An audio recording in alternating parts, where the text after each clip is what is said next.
Hey folks, Trent here. Before we start the episode, I just wanted to say for those of you that are expecting the psychedelics episode that it is coming. We're just wanted to put this episode out first just because it was on our minds. But for those that are interested, hang tight. It will be coming down the pipe. I hope you enjoy this episode where Jeremy hypnotizes me because it was fun. Talk to you later. Bye. Life is complex, so is our mental health.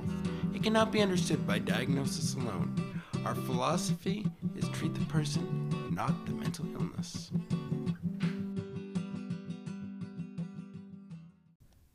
Hello everybody and welcome to Humanizing Mental Health. I'm Trent Akers. And I'm Jeremy Alcorn. Today we're going to be talking about hypnosis. Yeah. I can see your... I'm not scared. I'm scared. I'm not. Well, and this, I think, begins a perfect conversation around the perceptions of hypnosis.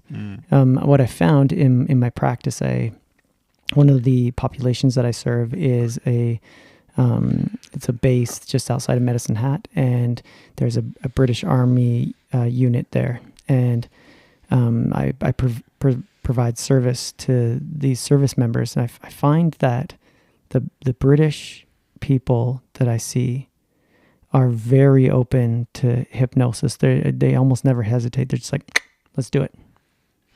Interesting.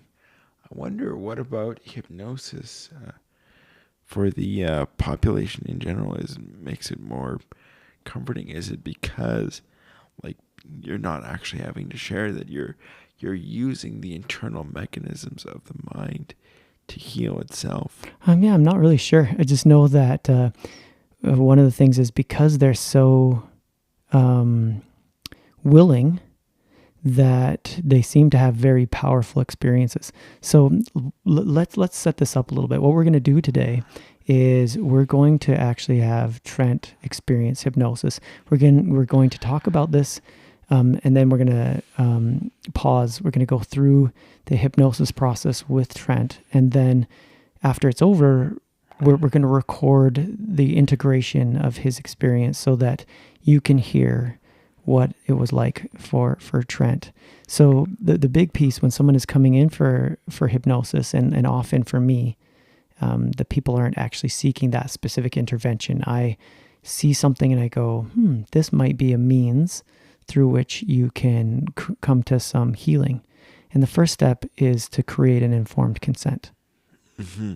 And, I'll have to say, like, before we came up with this idea for this podcast, you actually did a hypnosis with me previously the other evening just to test out one of your scripts. And that one was focused on anger. And, as we went through the integration, it really, like I said, it didn't work for me. And like that was because it wasn't really focused on an area that was meaningful for me. And correct me if I'm wrong, Jeremy, but this one is a healing hypnosis. Yeah. In fact, let's move through that as you talk about that position of informed consent. That the other day when we did this, I had created a new script, and I wanted to make sure that there wasn't going to be anything harmful in it. And I needed to have someone that would be willing to go through it before I used it in my practice. And Trent was willing to do that. It was focused on anger. And interestingly enough, it didn't work. It didn't connect with the intention that hypnosis is set up for. But it did actually lead us into where we are now. Yeah, because, and I really appreciate that because, while I found the hypnosis interesting, and I think that this is something that, if people are going to try this, that, the hypnosis, it's an interesting experience, and you said that you worked with people and they've had several different experiences, but what I found was really the most valuable wasn't really just the experience itself, but was actually going back through and doing that integration and highlighting the different things. Because for me, it was the beginning, as she said, like where we were walking down the stairs, that was meaningful. And then we hinted on the fact that maybe it's not anger, but maybe it's another emotion that might be valuable for me, and that wouldn't have been possible to come to that realization if we wouldn't have done the integration itself. Absolutely. You would have just been like, this hypnosis didn't work. That's not true. You got into a trance. It's just that the intention that the hypnosis sets. So this is different. When someone does other kinds of means of therapy that get you into a trance, you set the intention. In this intervention, the hypnosis sets the intention. Mm-hmm. Yeah, and you can correct me if I'm wrong, but just kind of as you've talked about it, and hypnosis could be a good adjunct with other types of therapy to sort of allow people to begin to sort of relax, and then eventually maybe even go into other things like ketamine assisted therapy or psychedelics, where they're learning to potentially Yeah, set the intention themselves. sure. Or it could be it could be independent of those therapies as well. Like definitely is not something that you do to prepare yourself for those therapies. Not necessarily. No, I It could be, but it could be like more useful in the types of hypnosis that I'm creating are trauma focused, but they're not focused on the events that happened. I gained this from Gabor Mate in him saying that trauma is not what happened to you. Trauma is the changes that occurred inside you. And some of these changes are the way that you relate to yourself and to your emotions. And so the hypnosis that I've created is to heal some of the aspects of those things that changed, and to prepare you to be able to talk about the events that happened without the intense arousal, anxiety symptoms that happen. Yeah, like really getting into that, for me, from my IFS perspective, and trust me, we're not going to get into that. So that's internal family systems for those of you that don't know that. Yes, thank you. I am going to control myself by getting into that capital P person. Like, and some of the imagery, and for any of you that get a chance to try this, like, because I've experienced the one script and you've talked to me about some of the other ones, like just how really the mind works, and where you can use really that internal analogy to really have a fuller understanding. It really makes me think of like really when you look at the brain itself, how the logical part of the brain is the newest part, where when you're using hypnosis, I almost get the sense that you're speaking to the older, more creative part of the brain. Yeah, and creating a link, because the older part of your brain is connected to your body, and is creating a link to create understanding between them. So if I could set this up for the listener, and that is the informed consent process that I use typically is comparing with those that are doing entertainment hypnosis. And the skill set is the same. It's just that the entertainer makes it look like it's mind control. You cannot control someone else's mind. What happens is they ask for volunteers. Who's going to volunteer? Well, someone that's going to volunteer is someone that's outgoing. You're not going to get timid people to volunteer. And they've already taken a suggestion by volunteering. So now you know that they're willing, and you know that they will perform because they're outgoing. They get to the stage, and then they go through a process of checking to see how hypnotizable people are, and they kick people off that are not hypnotizable. Now you have people that are very able to go into a trance. They're willing to take a suggestion, and they're willing to perform. So you got the perfect scenario to create entertainment. And this is the reason why I think often people are worried or scared of hypnosis. No one can control your mind. You could get up and leave at any point in time. Yeah. It almost makes me think of that Doctor Who episode, with the first episode with David Tennant, like where it's like blood control. Like where he's getting people, where they're getting everybody up on the roof.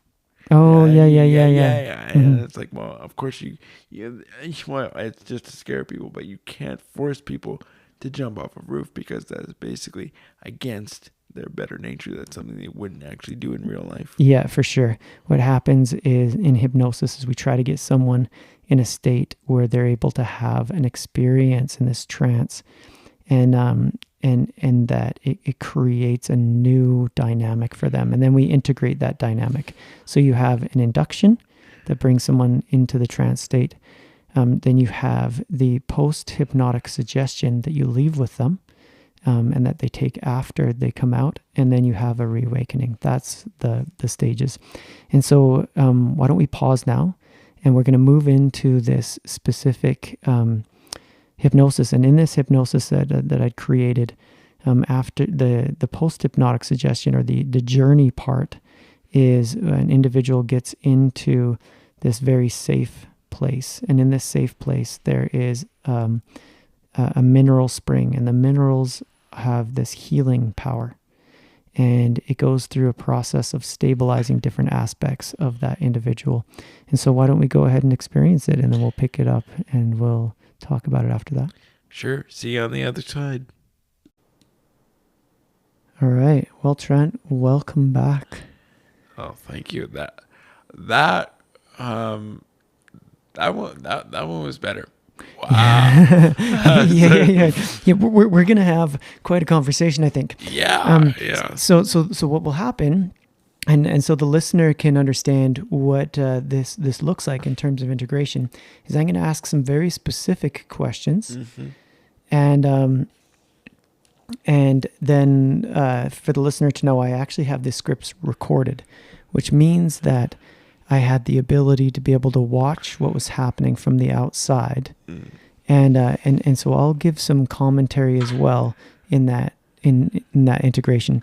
So let's start first. In this particular script, it takes you down a set of stairs, and there's 20 steps, and it takes a very long time bringing you down those stairs, and getting you in a place of letting your body release intentionally. So tell me, what did your stairs look like, and what was the experience as you came down the stairs? That one was really different. Because the one before, like when we dealt with anger, that one was a bunker. This one, actually, weirdly enough, it felt like something that I do. This may sound a little bit weird to people, but one thing I do a little bit of guided imagery with myself, or just I like to fantasize just kind of about my dream house. Sure. But pause for a second, because you're going all the way to the bottom of the stairs. Yeah. What the staircase itself? I know. What did the staircase itself look like? Well, that's what I was getting to. I mean, it felt like a residential staircase. I see. So what you were saying before is that the other one was like concrete or whatever, going into a basement. This one was, when you say residential, what do you mean? Well, I'm like, I don't know, like it felt like a really, like just like warm walls, like warm wood, just like very, very comforting. And like I like like before, like the other one, I feel like there was a sense of sternness to it, whereas with this one, it was I don't know, like just like almost, if you can kind of almost picture like a day spa. It's kind of like the sort of feeling that I kind of get. And like with this, with both of the times that you've hypnotized me, I get very specific colors. Last time, like I got a lot of purples. This time I got a lot of yellows. Interesting. Does that mean something to you? No, I'm like not like I felt like it was just the overall feeling of it was just very originally I felt more welcome, more open to welcome. Welcome. Interesting. You felt welcome, and you knew going in to the other one that it was about anger. And you knew going in that this one was about healing. And there's a sense of welcomeness. And your stairs weren't hard. They weren't made out of concrete. No. And like the thing is that for me, I wasn't really focusing on the stairs so much, but it was the walls and the texture of the wall. Gotcha. Yeah. Huh, that makes sense. So as you come towards the bottom, and by the way, you had a contemplative process. Your right arm actually had moved, and it was up at your chin. Yeah. And you had this contemplative process, kind of in your body as you were going down the stairs. Yeah, well, and I, as you had noted last time with me, is that like when I go through this process, I'm able to both be hypnotized, be in the moment, and be consciously aware. So Yeah, like a dual awareness. yeah, I am in this room, and I'm also in the experience that I'm having in the hypnosis. Yeah, and the thing is that it was like, and for me, because now that you've made me aware of that, I was really trying to explore that more and to like both be enjoy the experience, but then have an understanding of the enjoyment. Right. No, then that's amazing. It's amazing because what we're talking about is lining up your cognitive self with your body. What did your body feel like when you're going down the stairs? Wow, it was really interesting. Like with this one, I felt a lot of heat, like really a lot of heat, initially on my shoulders. And well, for me, and of course, that anybody that knows anything about your physiology is that your trapezius muscles is where you hold a lot of your tension. Sure. And then for me, I could really feel like my hands were starting to hurt a little bit, and I was thinking, oh my God, I felt basically that to me was my body was relaxing and releasing the tension. You're the second person to say that to me. And in fact, your hands moved and then moved together. Did you know that? Oh yeah. While you're going down the stairs. Yeah. So there's some kind of activation there for sure. And it would be curious about your hands if there's anything in your life that would be related to that. Oh no, like that was just for me. Like that's just a stretch that I've done for years to just sort of release. Yeah. So as soon as you felt that, then you actually purposely were letting it go. Oh yeah. Like because for me, like with cerebral palsy, the spasticity, like you learn to breathe through things and to learn to let the muscles relax. So again, it was that dual awareness as you've talked about. Yeah. So then you get down the stairs, and what did the corridor look like? So you get into this corridor. What did it look like? Yeah, and again too, like I almost reminded me of like a really nice like apartment or like hotel corridor, like you talked about, or almost like a spa. I would say almost like a spa, but it's interesting though when you get to that, because initially you said unlock the room, and like I knew that like you were going to talk about like the spring, and I had one image and then it switched to another image, and it was like basically, well, again too, it's like because I have this image that I'll go to where it's like my dream house. And I will say this, if you do end up re-recording this, I think you had your family in the background, because no one was there. Okay. Which is interesting, right? You were hearing something. But I wasn't recording this at home. I was in an empty space. I was like really curious, because I was like, isn't that fascinating? I was hearing like different auditory things in the background. I know I did hear your phone go off though. Yeah, my phone did ding. Yeah. At one point in time. Yeah. Okay. Yeah. That was not something that was created by the trance. Yeah. So I was wondering like where the because I was hearing like voices. Yeah, isn't that fascinating? Yeah. Because that wasn't in the recording. So like I mean, to go from my internal family systems lens, I almost wonder if that was parts of myself. Yeah, maybe. I mean, you're talking about going to a fun place, right? This like joy, this fun house. Is that what you called it? It's kind of like just sort of like I don't know. I've literally sketched out like you try to want to think of like if I could design my own home, and I mean, I could probably end up having a podcast about another one of Yeah, my hobbies, which is sure. the history of architecture. But yeah, But yeah, but it's curious. Then I don't know if that is in some way related. The voices that were there. That certainly your home wouldn't be empty. no, absolutely Yeah. not. Yeah, yeah. Yeah, and look at the smile on your face when they say that.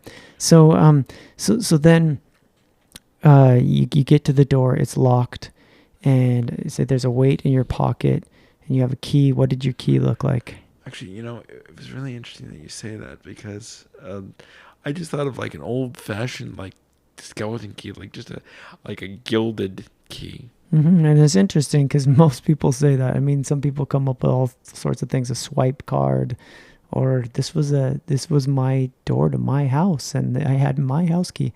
But that's it's curious, interesting. So then Yeah. you step in. Where did you end up? Interesting. Well, I first of all, I ended up just down at the main level, and then because you'd mentioned that it's hooked up to the spas, and then I had just taken myself to the image of the bathroom that I had done before, and I just had imagined like this very like almost like oval tub, and you were like mentioning it like going through the entire process, and I was just And if I could pause you for a second, just so the listeners could catch this, because of course they didn't hear it, and that is this indication that if you're inside, that this healing spring is attached to the plumbing, and so then there's this big tub that has this mineral water in it, and go ahead. Yeah. So I mean, I'm just going through the process and just kind of, I don't know, like again, too, and this is not a criticism, but you definitely make this for like people that typically walk. That's right. Yeah. So for me, like that was kind of part of the again part of the dual awareness thing. Where it's like, Sure, because yeah. you wouldn't be able to step into it in the same way that some other person would have. Yeah.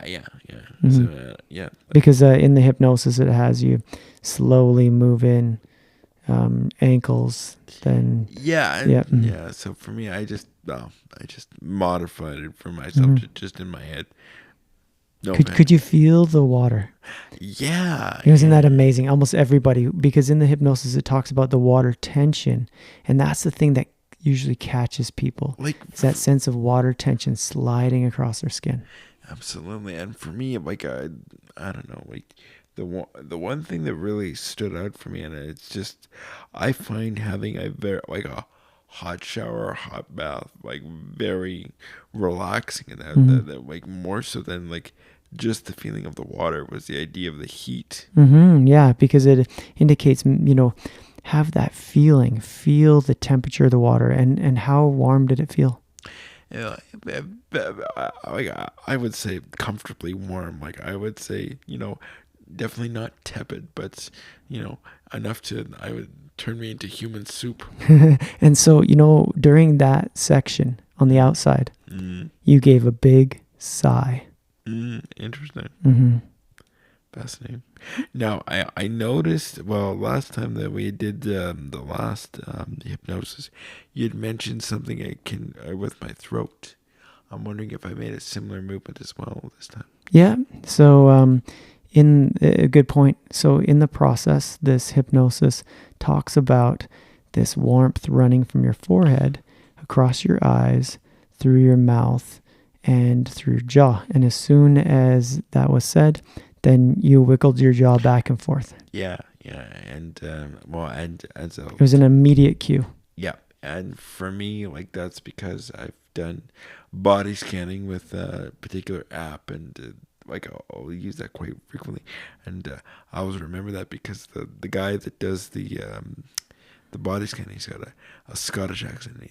Give your jaw a little wiggle. That's so funny. It's interesting. Yeah. So then you get into the water here, and it talks about your skin being the largest organ on your body, and it actually is very absorbent, and so it pulls the healing minerals in. Tell me about what you experienced in that stabilization. It goes through talking about it, moving to different aspects and parts of yourself, and taking the things that you find difficult, pain, stress, anxiety, and softening them.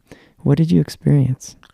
With that, just a lot of images of, the different parts, and I could imagine that kind of going through, and right when you said, about like going through the brain and different things, like, again, I just felt a little bit more spreading there. Like, I wouldn't say like anything, like it wasn't like whoosh, it went through my body, but it was just a little bit of tingling in different areas. And I think the more that I were to do this, and the more that I were to engage in that, probably the deeper it would go, the deeper that it would metaphorically soak in. Sure. Yes. In fact, kind of the whole point, right? Soaking in through your skin. Yeah. Yeah, the healing soaking in through your skin. So, and then I'm curious about this part, because got to a spot in which there's this post-hypnotic suggestion that is set. And I always like to be very strategic in just reiterating it. And that is that, each time you shower and you feel the water running over your skin, that you'll reconnect to that healing. No, do you remember that being said? Oh yeah. Do you remember your response to it, like in the moment? No, but just as you say that, I just get tingles. Yeah, your eyebrows are raised. There was this like, and it was like, from the outside, it looked like your cognition went, okay, when I feel this, when I'm in the shower, I am going to reconnect to the physical feeling I have right now. Yeah, and I mean, when you bring that up, yeah, like I think that was me, like, consciously engaging with that. And I bring it up on purpose right now so that it can be set in deeper. Fair so enough. that it's not an unconscious thing. So it is both a part of your body and it's a part of your cognition. Mm-hmm. I like that. Yeah. Again, too, we're aligning the brain and the body both from top down and bottom up. Yeah, for sure. So before we move into the next section, I want to ask you to do something. Sure. I want you to body scan now. Throat, chest, guts. How do you feel? Aligned. Very aligned. And then coming back into that journey that you had, so you're told to get ready to come out of the water. And I'll ask a very closed and blunt question. Were you ready to come out of the water? No. No, honestly not. No, I mean, I could have stayed there for a little while longer. That was, like any good shower or like any good bath, I generally don't want to leave. I have to like prepare myself, and it's like ripping myself. And it's like, no, 5 more minutes. Right. So Trent, I'm going to push this more, and that is, the healing was happening, and you didn't want to leave. So you do then come out, and you go back through the door, you lock it. You're headed down the corridor. This time it takes you out in a different direction, not towards the stairs. As you're headed in that other direction, there's actually a door that's opened, and you're told, hey, you're carrying something that you realize you don't need to carry anymore. And so you're given instructions to take whatever that is, toss it into the door, and close it. What happened there? What did you not need? With that one, I was very intentional. It's just an experience that I had recently, and I just manifested to me like a black ball, almost like a black baseball, just like a orb, and I was like, no, I don't really want this. Here, you can just go in there, and because it's negative feelings that I just don't need. Something that wasn't serving any purpose anymore. Yeah, and Sure. it's like I don't need to like. It's something that Don't have to hold on to that. yeah, yeah, it's something that I I don't feel guilty about or feel wrong about mostly, but it was just like, well, you're kind of floating around a little bit. Okay, I'm just going to rid myself of the final vestiges. Just kind of take it, peel it off, and just be like, Sure. I didn't throw it in there out of malice. Like, it's not like I was a baseball pitcher and wound up and whoop, throw it in there. It was almost like you just sort of let it roll in there. It's kind of just like, like releasing. Mm-hmm. And so I want you to then body scan one more time. Throat, chest, guts. And tell me, where are you at right now? One moment, please. I feel a little bit of tension in my throat, but everything else is...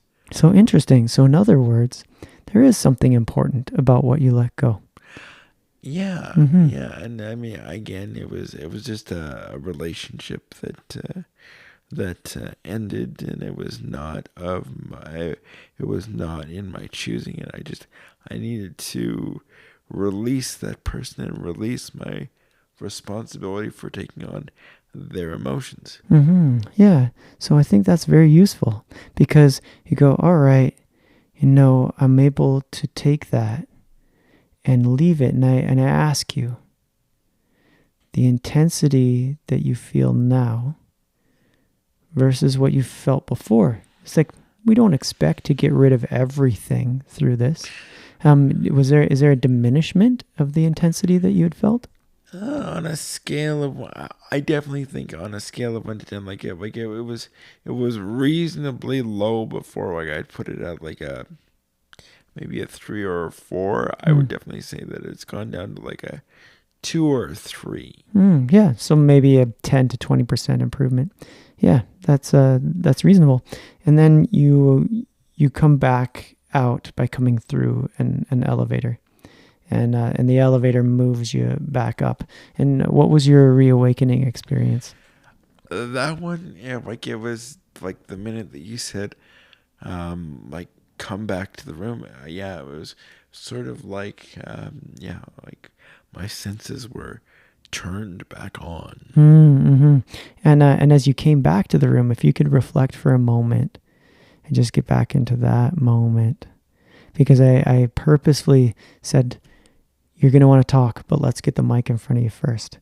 So when you very first came back into that moment, what did you want to say? I didn't really have words that came to mind, but rather I just had an overwhelming sense of relaxation and peace. And I want to say this again. Peace. Connect to that for a second. Connect to that moment when you came back out. Connect to that sense of peace. Check in with your throat again.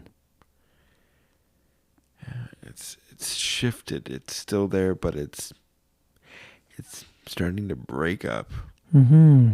Yeah, beautiful. Beautiful. Okay, so I'm going to stop talking so much, and I'm going to let you give your own kind of big picture reflection on what you've experienced, what you learned, anything you want to share with our audience about hypnosis and about your experience with it.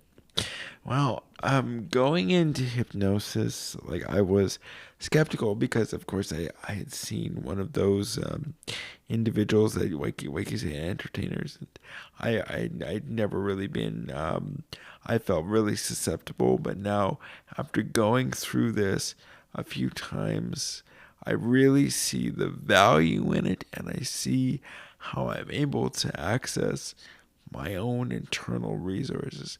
And I think that this is a genuine practice that will help a lot, that could potentially help a lot of people with a great facet of their life, and know that you can access these internal resources to help bring healing and balance to your life. And I think that this is practice that I'd like to continue to engage in and to explore further, whether it be as a practitioner or as somebody that is actually undergoing hypnosis himself. I could see the eagerness in you of going, wow, I would like to be able to use this process to bring healing for others. Oh, absolutely. Because like we both do talk therapy, but talk therapy is only one tool in the toolbox. Sometimes the best healing can come from within, and we can help to facilitate that. Be a guide, create a framework. They fill in all of the gaps. Or as I like to say to a lot of my clients when I first start with them, that I want to be a companion with you on this leg of your journey. And so that's... Yeah, multiple ways of healing. And this is one of them, but no one path is the one for everyone. Yeah, and the thing is that for our listeners out there that listen to this today, I would really be interested, if you're so inclined, just to give feedback to us on our Facebook page, just about what you thought about listening to me today. And who knows, maybe we can do this again or explore this further. All right. Well, to all our listeners out there, this is Jeremy Alcorn signing off. This is Trent Aker signing off. See you next time.